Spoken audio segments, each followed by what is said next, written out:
আজকের ব্লগে থাকবে আমাদের বাড়িতে গেস্ট হিসেবে কারা আসলো আর আমি হঠাৎ করে কোথায় গেলাম। Hey guys, welcome my Facebook blog. কেমন আছেন সবাই? আশা করি ভালো আছেন।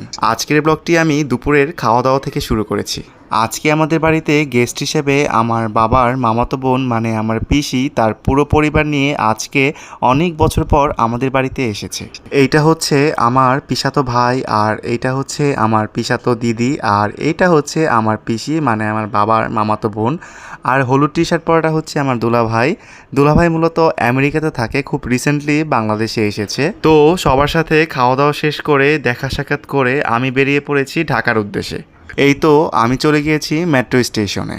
যেহেতু আমাকে ফেসবুকে রেগুলার ভিডিও আপলোড করতে হয়, তাই আমি কি করি, কোথায় যাই, সেগুলাই আপনাদের সাথে শেয়ার করার চেষ্টা করি।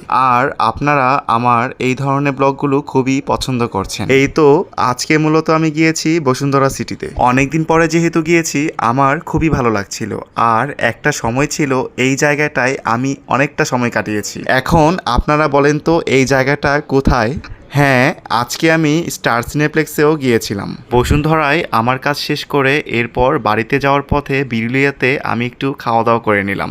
আমি গিয়েছি মামা ট্রিট দে, নামটা সুন্দর না? যাই হোক, আমি ওদের বার্গারগুলো খুবই পছন্দ করি। তো যাওয়ার পথে ওদের দোকান থেকে একটা বার্গার নিয়ে খেয়ে তারপর আমি বাড়িতে চলে গিয়েছি। তো গাইস, আজকের ব্লগটি এই পর্যন্তই। দেখা হবে পরবর্তী ব্লগে। সেই পর্যন্ত ভালো থাকবেন। ধন্যবাদ সবাইকে।